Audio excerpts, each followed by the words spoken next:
Kia ora, hello, I'm Philip Duncan. Thank you for joining us for our Thursday weather update recorded on the 15th of May. I'm still off camera, obviously. Still really hoping to be back on screen by the end of next week. We'll see how we go. Let's get into the forecast. We'll kick off with the old green hand to point instead of me. So we've got a lot of high pressure around the top of the country. That is keeping things pretty calm around northern New Zealand at the moment. Bit of a southwesterly breeze to the top here. And around Cook Strait, the usual west to northwest winds blowing through. But the low pressure, the big storms are really south of the country at the moment. So between low pressure south of New Zealand and high pressure up here to the north, we've got the windy westerlies brushing Stewart Island and coastal parts of Southland. Maybe some of the hilly areas as well in northern Southland, but otherwise not a huge amount of wind today around the country. Let's move through to the forecast. So as we go through here into noon Friday, high pressure still remains at the top of the country. The pale blue you see around perhaps the western side of Auckland, Waikato, down towards Taranaki. Could be a couple of little showers that come off the Tasman caught up in that west to southwest wind. Otherwise, mostly dry. That also occurs all the way down the western side of New Zealand with a bit of rain in Fiordland. Westerly winds blowing through the southern part of the South Island and a northwest wind blowing through the Cook Strait area, Wellington. Driest weather and the mildest weather, certainly by the afternoons, will be along eastern parts of New Zealand. But let's have a look over towards Tasmania. See the blue line here? That is measuring the colder change, the big southwesterly that's on the way. So we jump through to Saturday and that pushes right into Victoria and covers Tasmania. Why does that matter for us in New Zealand? Well, that means the blue line here shows that the cold change is taking a real bite out of the atmosphere. So that is on its way towards New Zealand, but before it arrives, we've got a completely different weather system thanks to the departing high out to the east of the North Island.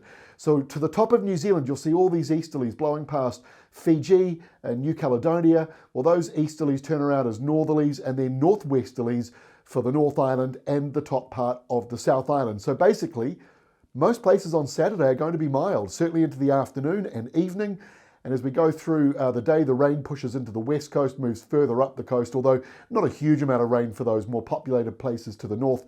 And we've got some showers or a few spits of rain spilling over into Southland, and maybe a couple of showers clipping the lower North Island. Still mostly dry with northwest winds, possibly up to gale force.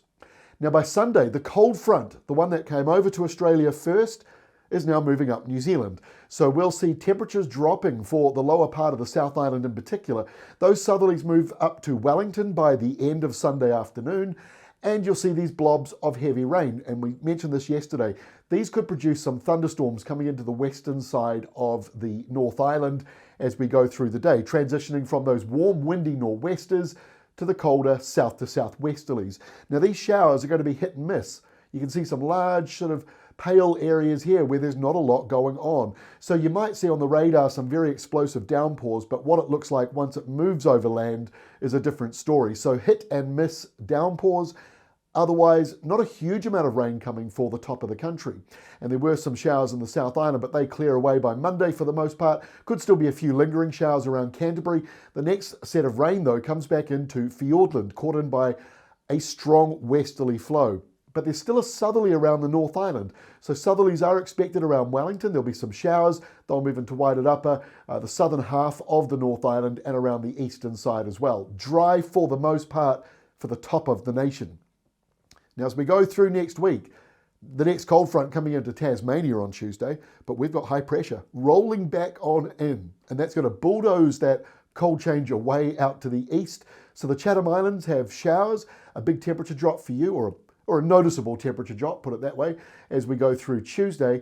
But the rest of the mainland and the North Island here seeing high pressure moving in. And so by the middle of next week, our final map with the big picture shows high pressure. There would be an H right here west of the west coast, but we've zoomed out so you can't see it. But high pressure ballooning out over the country. So while we do have a cold front coming in this weekend, and we do have a cold change coming through for Sunday and Monday nationwide, as we go through next week, high pressure expands. That means frosty weather or cold starts for a number of places, but the afternoon should be quite pleasant, and that's going to take a few days to work on through. When that exits later next week, we do expect warmer winds to come back in again, and yes, there is a low forming here in the Tasman Sea. So a few things are moving around the country at the moment. I'll be back again tomorrow Friday as we take a 7-day outlook for rain around New Zealand and getting closer to the end of the month of May, we'll be looking at what might be around the corner. Thank you for all the lovely, very supportive comments. I am on the mend since my accident. I've had the stitches out, the bandages are coming next, and we'll wait to see what that looks like next week. But for now, I will be off screen for probably another week. But thank you very much for every comment. Sorry I can't write to every one of you. It's just, I read every one of them, but there's just so many comments coming in, which we really appreciate. I certainly do. Thank you very much for joining me. See you again tomorrow, Friday, with our next Weather Update.